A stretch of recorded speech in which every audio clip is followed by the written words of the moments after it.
আসসালামু আলাইকুম রহমতুল্লাহি বারাকাতুহু। আলহামদুলিল্লাহি রব্বিল আলামিন। শুরু হচ্ছে তাদাব্বুরে কোরআনের আজ পর্ব 64 নম্বর। 64 পর্বে আমরা সূরাতুল মুলক থেকে শুরু করতে চাচ্ছি এবং প্রতিদিন দুটি আয়াত করে ইনশাআল্লাহ মুখস্থ করব এবং এর উপর তাদাব্বুর করব ইনশাআল্লাহ। আল্লাহ তাআলা প্রত্যেককে সূরা মুলক হৃদয়ে ধারণ করার তৌফিক আল্লাহ তাআলা যেন প্রত্যেকটা হৃদয়কে আল্লাহ তাআলা যেন দান করেন। রাসূলুল্লাহ সাল্লাল্লাহু আলাইহি ওয়াসাল্লাম বলেছেন, ইন্না সূরাতাম মিনাল কোরআনি 30 আয়াতান শাফাআত লিরাজুলিন হাত্তা গুফিরা লাহু। নবীজি বলেছেন, কোরআনুল কারীমে একটি সূরা আছে, যে সূরার মধ্যে 30টি আয়াত আছে। যে ব্যক্তি সেটার তেলাওয়াত করবে, মুখস্থ করবে, সেটা ওই ব্যক্তির জন্য সুপারিশ করবে যতক্ষণ না তাকে ক্ষমা করা হয়। তাহলে যার হৃদয়ে সূরা মুলক থাকবে, ওই হৃদয়, ওই ব্যক্তির জন্য এই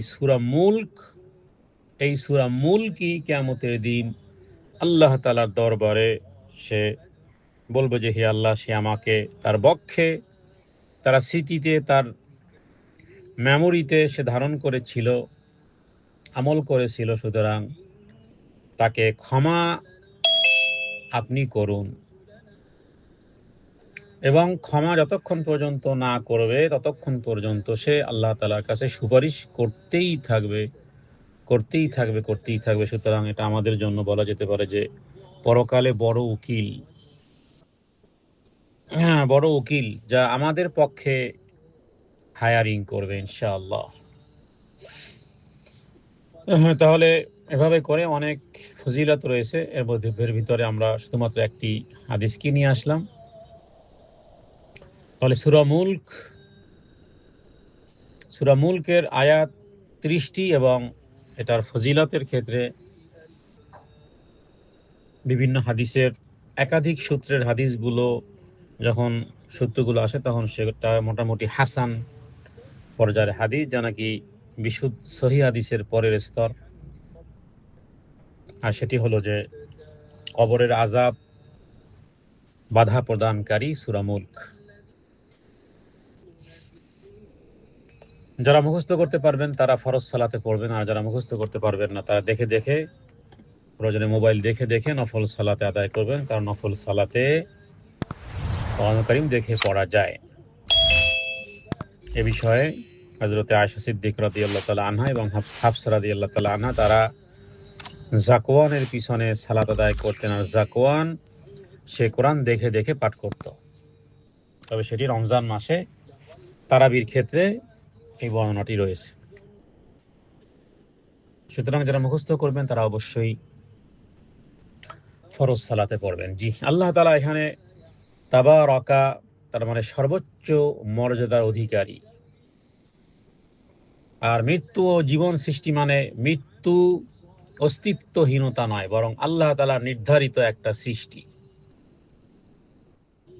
আর আল্লাহ তাআলা পরীক্ষা করবেন কে বেশি সিনসিয়ারিটি, বাস, কে বেশি সিনসিয়ারিটি, কে বেশি ইখলাস, কে বেশি অধিকারী। আল্লাহ এটা বলেননি, আল্লাহ বলেছেন যে আমি দেখতে চাই কে বেশি উত্তমভাবে সম্পাদনকারী। উত্তমভাবে সম্পাদন হয় আপনার আমার বিবেক আবেগের জ্ঞানের পরিধি বিস্তৃত করলেই সুন্দর হয় না, বরং সুন্দর হয় কোরআন এবং সুন্নাহ অনুসারে আমল। কোরআন এবং সুন্নাহ অনুযায়ী যে ব্যক্তি আমল করতে পারবে তার আমল আহসানু আমালা হবে। কোরআন সুন্নাহর বাইরে অধিক করলেও সেটা সুন্দর হয় না। আল্লাহ তাআলা এখানে নিজের সার্বভৌম ক্ষমতার ঘোষণা করেছেন, তার মানে তোমার জীবন উদ্দেশ্যহীন নয় বান্দা। আয়াতের ভিতরে বলা হয়েছে যে জীবনের আগে মৃত্যুকে, তার মানে আমরা একটা সময় উল্লেখযোগ্য বস্তু ছিলাম না। আমি পৃথিবীতে বা কাগজে উল্লেখ করার মতন কোনো বস্তু আমি ছিলাম না। আমার বয়স যদি 40 হয়, তার 41 বছর আগে আমি অস্তিত্বহীনতার মধ্যে ছিলাম। আমি তার মানে আমার কোনো উল্লেখযোগ্য কোনো বস্তুই আমি ছিলাম না। আল্লাহ তাআলা এখানে মৃত্যুকে আগে উল্লেখ করেছেন, তার মানে মৃত্যু নিশ্চিত। সুতরাং জীবনকে প্রস্তুতির ময়দান যেন বানানো হয়। আহসানু আমালা মানে শুধু বেশি আমল নয়, বরং খাঁটি এবং সঠিক আমল, গুণগত মান, কোয়ালিটি, কোয়ান্টিটি নয়, কোয়ালিটি, সংখ্যার চেয়ে বড়, কোয়ালিটি যেন বিশুদ্ধ হয়। তাহলে মৃত্যু এবং জীবন সৃষ্টি করে আল্লাহ তাআলা বান্দাকে দুনিয়ায় পরীক্ষা দিবেন, শেষ পরে হিসাব হবে। সুতরাং সে ব্যক্তি সফল হবে যার আমল আহসানু আমালা, উত্তম থেকে উত্তম হবে। তার মানে এই আয়াত বলে দিচ্ছে যে আমাদের জীবন কোনো খেলাধুলা নয়, এটা পরীক্ষা। হ্যাঁ, অতএব যেটা করতে হবে সেটা হলো ইখলাস, সিনসিয়ারিটি থাকতে হবে, সুন্নাহ অনুযায়ী, কোরআন এবং সুন্নাহ অনুযায়ী করতে হবে। আর একটা হলো মৃত্যুর স্মরণ, মৃত্যুর স্মরণ অধিক করতে হবে, কারণ মৃত্যুটাকে আল্লাহ তাআলা আগে বলেছেন, লিয়াবলুয়াকুম আল্লাযী খালাকাল মাউত, আগে বলেননি আল্লাযী খালাকাল হায়াতা, আগে আল্লাহ মৃত্যুর কথা উল্লেখ করেছেন। সাহাবায়ে কেরাম এই সূরা ঘুমানোর আগে তারা পড়তেন, কারণ তারা জানতেন কবরের আযাব থেকে মুক্তির এটা একটা মাধ্যম। অতএব জীবন এটা একটা নির্দিষ্ট সময়সীমার, বলা যেতে পারে একটা বায়োলজিক্যাল প্রক্রিয়া। মৃত্যু নিশ্চিত, যেই সিস্টেমের শুরু আছে তার শেষও আছে। আল্লাহ সেটাই জানিয়ে দিয়েছেন আমাদেরকে যে সার্বভৌম ক্ষমতা শুধু আমার হাতেই, তোমাদের জীবন কিন্তু অনর্থক নয়, উদ্দেশ্যমূলক। সুতরাং মৃত্যুকে স্মরণ রাখো, তাহলে নিজেই সংশোধন হতে পারবে। এই জন্য রাসূলুল্লাহ সাল্লাল্লাহু আলাইহি ওয়াসাল্লাম একটি কথা বলেছেন, কথাটি গোল্ড দিয়ে নয়, ডায়মন্ড দিয়ে লিখে রাখলেও মনে হয় কম হবে, সেটি হলো কাফা বিল মাউতে ওয়াইদা। এতটুকু কথাই বাস। কাফা বিল মাউতি, তিনটা শব্দ মাত্র আরবিতে। কাফা এক, বিল মাউতি দ্বিতীয় শব্দ, ওয়াইদা এটা তৃতীয় শব্দ। মাত্র তিন শব্দের একটা বাক্য, কিন্তু বাক্যটি এত বড় দামি বাক্য। এই দামি বাক্যের বাংলা অর্থ কি? কাফা যথেষ্ট, বিল মাউতি মৃত্যুর স্মরণ, যথেষ্ট, ওয়াইদা, ওয়াইদা মানে নসিহত গ্রহণের জন্য, মৃত্যুর স্মরণেই যথেষ্ট। কেউ যদি বলে যে আমাকে নসিহত করেন, আমি কি করব? তাকে বলতে হবে মৃত্যুর স্মরণই নসিহতের জন্য যথেষ্ট। ব্যাস, তুমি নিজেই কি করবে না করবে তুমি নিজেই বুঝবে। মৃত্যুর স্মরণ নসিহতের জন্য যথেষ্ট, মৃত্যুর স্মরণই নসিহতের জন্য যথেষ্ট। কাফা বিল মাউতে ওয়াইদা, কারণ জীবন অস্থায়ী, আমল স্থায়ী। আল্লাহ শক্তিশালী তবে ক্ষমাশীল, আজিজুল গফুর। আল্লাহ শক্তিশালী, শাস্তি দিতে পারেন, কিন্তু ক্ষমাশীল। তার মানে বান্দা যেটা হয়ে যাবে তওবা করে নাও। হ্যাঁ, যা কিছু হয়ে যাবে তওবা করে নাও, আমি ক্ষমা করে দেব। কোরআনুল কারীমের সূরা মুলকের এই চমৎকার এই গবেষণাধর্মী প্রত্যেকটি আয়াত দাবি রাখে অনেক কিছু। আমরা সংক্ষিপ্তভাবে আয়াতের অর্থ এবং এর সাথে আনুষঙ্গিক যে বিষয়গুলো আল্লাহ উল্লেখ করেছেন, সেগুলো পাঠ, পঠন, শ্রবণ ইত্যাদির মাধ্যমে যেন আমাদের এই রমজান মাসকে, আগত এই রমজান মাসকে আমরা যেন সুন্দর থেকে সুন্দর করতে পারি। সত্যিকার অর্থে এই রমজান যেন হয় আমাদের আইয়ুকুম আহসানু আমালা। তাহলে আল্লাহ তাআলা তার হাতে যাবতীয় কল্যাণ এবং বরকত। কার হাতে? আল্লাহ তাআলার হাতে। তিনি কে? তিনি হলেন জীবন এবং মৃত্যুর মালিক। সার্বভৌমত্ব একমাত্র তার হাতেই। আর দ্বিতীয় হলো যে আমলের পরিমাপের পরিমাণের চেয়ে উত্তম হলো কোয়ালিটি বা গুণের উপর এখানে জোর দেওয়া হয়েছে। মৃত্যু আগে উল্লেখ করার কারণ হলো এটা মানুষকে আখেরাতের কথা বেশি মনে করিয়ে দিবে। যত বেশি মৃত্যু স্মরণ হবে পরকাল তত সুন্দর হবে। এবং দুনিয়ার অহংকার, দুনিয়ার লোভ, লালসা, হিংসা, বিদ্বেষ, পরনিন্দা, গীবত, যত রকমের ডিজিজ, হার্টের ডিজিজ মানে হৃদয়ের যত রোগ আছে সব রোগ দূরীভূত হবে একদিক থেকে, পানির মতো বের হয়ে যাবে, আর পরকালটা এক্সেলেন্ট হবে। তাহলে এই দুই কাজ একসাথে হবে টুগেদার। কিভাবে? যখন মৃত্যুর কথা স্মরণ করা হবে, আখেরাতের কথা বেশি মনে করিয়ে দিলেই অহংকার দূরীভূত হবে। এবং আল্লাহ তাআলা এই পৃথিবীটা সৃষ্টি করেছেন একটা পরীক্ষার ময়দান হিসেবে। প্রত্যেক ব্যক্তিকে আল্লাহ ভিন্ন ভিন্ন পরীক্ষায় রেখেছেন। কাউকে অসুস্থতার পরীক্ষায়, কাউকে সুস্থতার পরীক্ষায়, কাউকে সম্পদের পরীক্ষায়, কাউকে সম্পদ না দিয়ে পরীক্ষায়। প্রত্যেকেই আমরা পরীক্ষার ময়দানে দৌড়াচ্ছি। সুতরাং প্রমাণ হলো দুনিয়া আরামের জায়গা নয়, বরং প্রমাণের জায়গা। আরামের জায়গা নয়, বরং প্রমাণের জায়গা। তাহলে সূরা মুলক কেন মুখস্থ করব? কারণ রাসূলুল্লাহ সাল্লাল্লাহু আলাইহি ওয়াসাল্লাম বলেছেন, যে ব্যক্তি কোরআনের এই সূরাটি 30 আয়াত বিশিষ্ট সূরাটি মুখস্থ করবে, তার জন্য কিয়ামতের দিন আল্লাহ তাআলার দরবারে এই সূরা সুপারিশ করবে, করতেই থাকবে, করতেই থাকবে, করতেই থাকবে, যতক্ষণ না তাকে ক্ষমা করা হয়। হাত্তা গুফিরা লাহু 30 আয়াতান শাফাআত লিরাজুলিন, ওই ব্যক্তির জন্য সুপারিশ করতে থাকবে হাত্তা গুফিরা লাহু, যতক্ষণ পর্যন্ত তাকে ক্ষমা করা না হয়। ওয়াহিয়া সূরাতুন তাবারাকাল্লাযী বিয়াদিহিল মুলক। এই সূরাটির নাম এক ধরনের সূরা মুলকই শুধুমাত্র নয়, বরং এই সূরাটার নাম হবে এইভাবে, যখন প্রপারলি বলতে হবে যে এক্স্যাক্টলি তার নামটা কি আসলে, তখন বলতে হবে তাবারাকাল্লাযী বিয়াদিহিল মুলক, এইভাবে কোনো দাড়ি কমায় সেন্টেন্স বাদ দিয়ে, কারণ আয়াতের অর্থ তখন পরিবর্তন হয়ে যায়। তাহলে এই সূরার নাম কি? এই সূরার নাম হলো তাবারাকাল্লাযী বিয়াদিহিল মুলকু। এইভাবে করে কোনো সূরার নাম হাদিস থেকে পাওয়া যায় না। বাস সূরার নাম, যেমন এই সূরার নাম মুলক, ওইভাবে মুলক, কিন্তু শুধু শুধু মুলক তো শেষের শব্দটা, কিন্তু রাসূলুল্লাহ সাল্লাল্লাহু আলাইহি সাল্লাম এই সূরার নামের ক্ষেত্রে বলেছেন যে একটা সূরা আছে আয়াত 30 আয়াত বিশিষ্ট, যেই সূরা তার জন্য সুপারিশ করবে কিয়ামতের দিন যতক্ষণ না তাকে ক্ষমা করে। সেই সূরাটার নাম কি?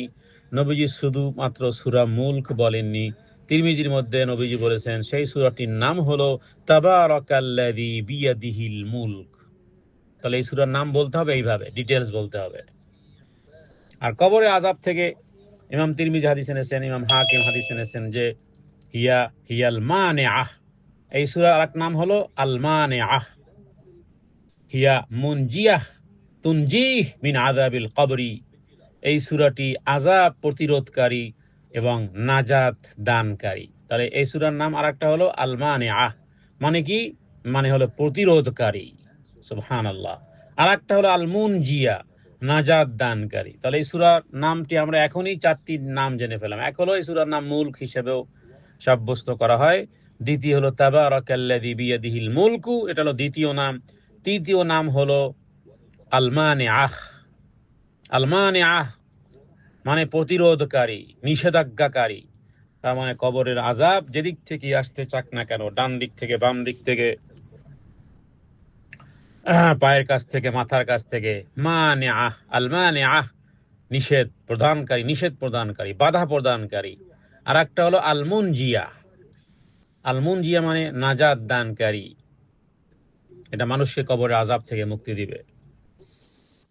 সুতরাং আমাদেরকে ফোকাস দিতে হবে, এই রমজান মাস আসতেছে, ফোকাস দিতে হবে on quality. Focus on quality, মানে মান উন্নয়ন। অনেক আমল করার চেয়ে সঠিক এবং ইখলাসের সাথে আমল করা জরুরি। রমজান মাসে যে সমস্ত তাসবিহ তাহলিল আপনারা পড়বেন, জেনে শুনে বুঝে শুনে পড়বেন।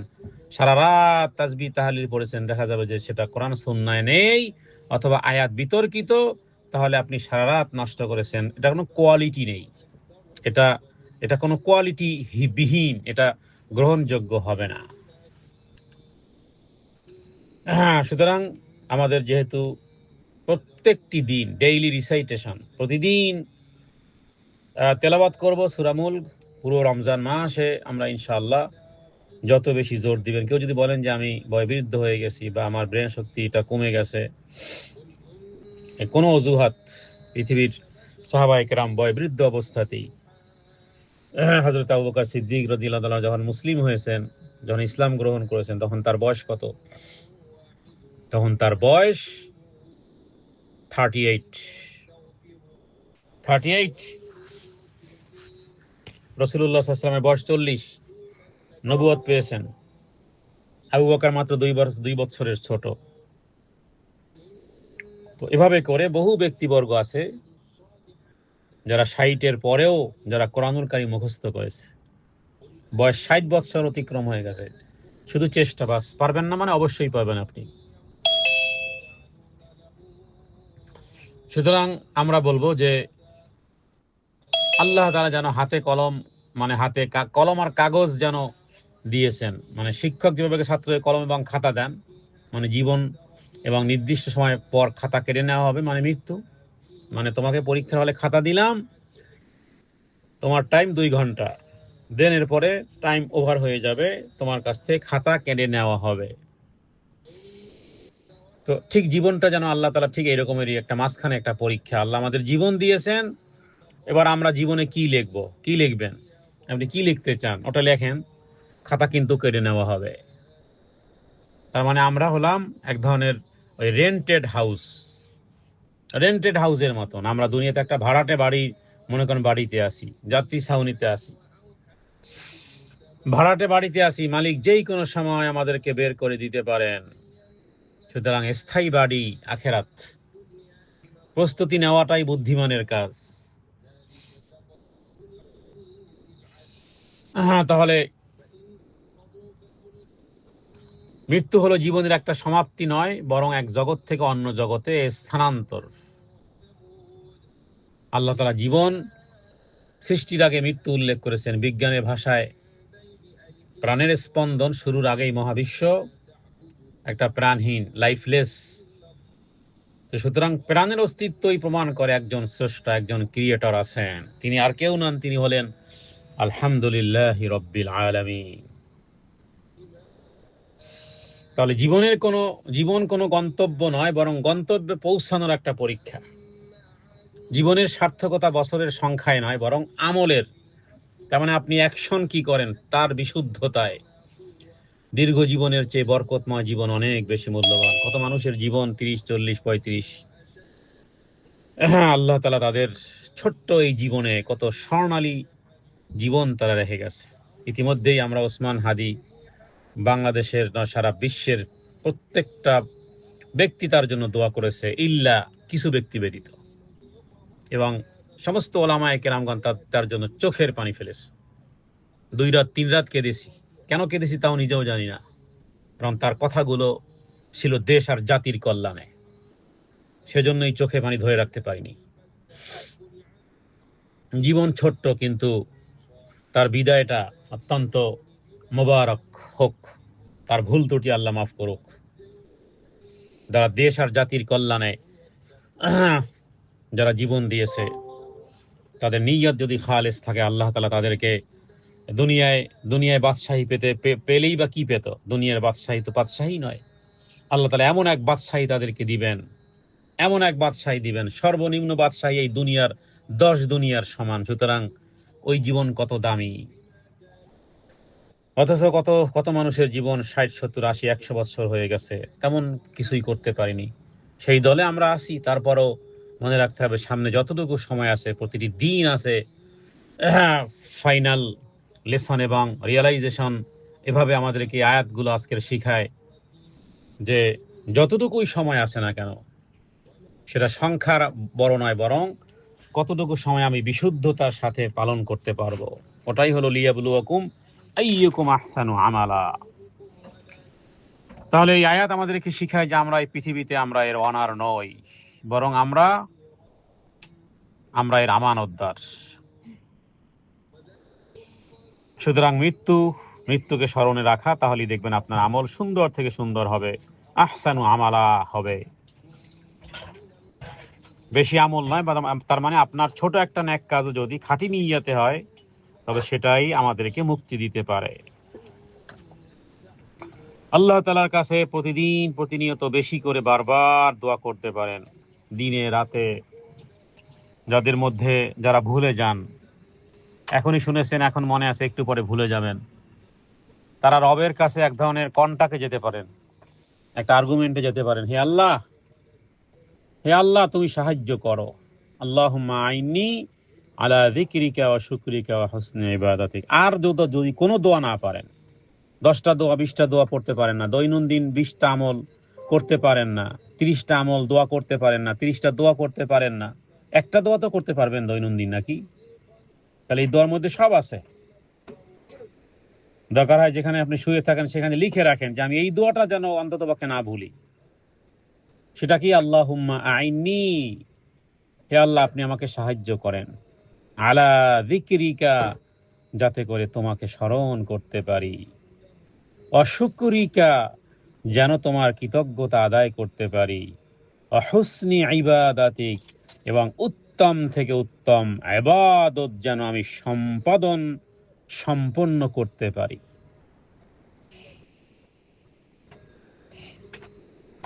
তাহলে আমরা যখনই আল্লাহ তাআলার হাতেই রাজত্ব স্বীকার করি যে আল্লাহ ছাড়া কোনো সার্বভৌম শক্তি নেই, এটা আমাদেরকে অন্তর থেকে গায়রুল্লাহর ভয়কে দূরভূত করে দিবে ইনশাআল্লাহ। সুতরাং একটা চমৎকার অনুধাবন আজকে স্মরণে রাখেন, সেটা হলো আমাদের মনের ভিতরে যখন আমরা ভাববো যে আমরা একটা রেন্টেড হাউসে আছি, হ্যাঁ, যখন আমরা কোনো বাসায়, যারা ঢাকা শহরে ভাড়ায় থাকেন অথবা পৃথিবীর যে দেশই ভাড়ায় থাকেন, হ্যাঁ অধিকাংশ মানুষই তো ভাড়ায় থাকি, বাড়ির মালিক কয়জন, তখন প্রত্যেক ভাড়াটিয়ার মনে 3টা বিষয় থাকে। এক, অস্থায়ী বসবাস, না জানি কখন জানি বাড়ি ছাড়া নোটিশ দেয় মালিক। ঠিক তেমনই দুনিয়ায় আমাদের জন্য একটা টেম্পোরারি স্টেশন, এটা একটা ইন্টেনশন। দ্বিতীয় হলো একটা রেসপন্সিবিলিটি থাকে, বাড়ির মালিক যে অনার আমাদের ঘরটি ব্যবহারের অনুমতি দিয়েছেন, এটা নষ্ট করার অধিকার দেন নাই। কোথাও কোথাও তো ঢাকা শহরে একটা প্যারেক পর্যন্ত গাড়া যায় না, বাড়ি মালিক এসে ঠুনঠুন কেন করেছেন, হ্যাঁ বাড়িতে কেন ঠুনঠুন করেছেন, মানে কেন প্যারেক গেঁথেছেন, এটাও কৈফিয়ত দিতে হয় বাড়ির মালিককে, যে না ওয়ালে দাগ দেওয়া যাবে না, হ্যাঁ প্যারেক ঠোকা যাবে না, নষ্ট করার অধিকার আপনাকে দেওয়া হয় না, আপনাকে ভাড়া দেওয়া হয়েছে। তাহলে আল্লাহ তাআলা আমাদের একটা জীবন দিয়েছেন, একটা লাইফ দিয়েছেন, একটা বডি দিয়েছেন, একটা সময় দিয়েছেন, সুস্থতা দিয়েছেন, শরীর দিয়েছেন, সব আমানত হিসেবে দিয়েছেন। আপনি শরীরকে নষ্ট করবেন না, এই অধিকার আপনার নেই। নম্বর 3, ভ্যাকেশন নোটিশ, ছেড়ে দেওয়ার নোটিশ। হ্যাঁ ভাড়ার বাড়িতে মালিক নোটিশ দেয়, কিন্তু মৃত্যুর মালিক যিনি আল্লাহ সুবহানাহু ওয়া তাআলা, কখন যে নোটিশ দিবেন, কখন যে হয়ে যাবে সেটা আর সময় দেওয়া হবে না। আল্লাহ বলেন লিকুল্লি উম্মাতিন আজাল ইযা জা আজালুহুম লা ইস্তাখিরুনা সাআতান ওয়া লা ইস্তাকদিমুন। 1 সেকেন্ড আগেও হবে না, 1 সেকেন্ড পরেও হবে না, 1 সেকেন্ড সময়ও তোমাকে দেওয়া হবে না। সুতরাং মনে রাখতে হবে যে ডোন্ট ডেকর টু মাচ। হ্যাঁ, এই ভাড়া বাসাতে মানে ডোন্ট ডেকোরেট টু মাচ, মানে কি, আপনি কি বলে ভাড়ার বাড়িতে অনেক বেশি ডেকোর করতে যায়েন না। আপনি যে থাকেন নিজে বাড়িওয়ালা নয়, আপনি থাকেন ভাড়ায়, অথচ আপনি টাইলস পরিবর্তন করতেছেন, নিচের ফ্লোর, হ্যাঁ দামি টাইলস লাগাচ্ছেন, ওয়াশরুমে দামি টাইলস, কল কবজা থেকে শুরু করে সব জার্মানি ফিটিং। আপনি বাড়ির মালিক না, ভাড়ায় থেকে এইভাবে ডেকোর করে কেউ। সুতরাং ডোন্ট ডেকোরেট টু মাচ। মানুষ ভাড়ার বাড়িতে অনেক বেশি দামি টাইলস, স্থায়ী আসবাবপত্র লাগায় না, কারণ সে জানে এগুলো রেখে তাকে চলে যেতে হবে। সুতরাং আমাদের উচিত দুনিয়ার এই চাকচিক্য, এই ওয়ার্ল্ডলি, এই লাক্সারি, এই অন্ধ না হয়ে আখেরাতের স্থায়ী বাড়ির জন্য ইনভেস্টমেন্ট বা বিনিয়োগ করা উচিত। ভাড়ার বাড়ি ছাড়ার সময় আমরা শুধু আমাদের প্রয়োজনীয় জিনিসপত্র সাথে নেই, দুনিয়া ছাড়ার সময় আমাদের সাথে কোনো টাকা পয়সা সম্পদ যাবে না, কারণ কাফনে কেউ পকেট বানায় না, কাফনে কেউ পকেট রাখে না, কাফনের সাথে কাউকে সম্পদ দিয়ে দেওয়া হয় না। অথচ আমরা এগ্রিমেন্ট করেছি, চুক্তি করেছি।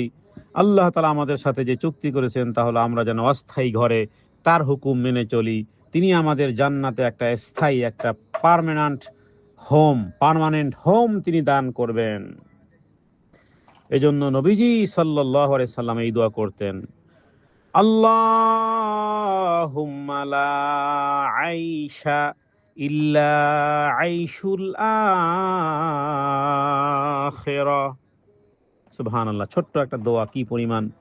আল্লাহুম্মা লা আইশ, আমরা তো আইয়াশি বলি না, আইয়াশি জীবন বাংলাতে ব্যবহার করা, যে ভাই এত আয়েশ, এত আরাম আয়েশ। হ্যাঁ, নবীজি বলেছেন এই আয়েশ কোনো আয়েশই নয়, আসল আয়েশ তো ওখানে। আল্লাহুম্মা লা আইশু, আল্লাহুম্মা লা আইশা, প্রথমটায় আইশা জবর, পরেরটায় পেশ। আল্লাহুম্মা লা আইশা ইল্লা আইশুল আখিরা। ও আল্লাহ, হে আমার প্রভু, আখিরাতের জীবন তো আসল জীবন। দুনিয়ার জীবন তো কোনো জীবনই নয়, এখানে সুখ কোনো সুখ নয়, এখানে আরাম যত তত ব্যারাম। হ্যাঁ, তো এখানে এই ভাড়ার বাড়ি, এই কনসেপ্টটি সূরা মুলকের আহসানু আমালা, কারণ তোমাকে ছেড়ে যেতে হবে। এটা একটা রিমাইন্ডার কার্ড, এটা একটা রিমাইন্ডার কার্ড। পরকালের এই দুনিয়ার কোনো লাইফই লাইফ নয়। There is no life except লা আইশ, আল্লাহুম্মা লা আইশা। হ্যাঁ, এখানে আইয়াসি কোনো আইয়াসি নয়, এখানের সুখ কোনো সুখ নয়, এখানের ভিআইপি কোনো ভিআইপি নয়।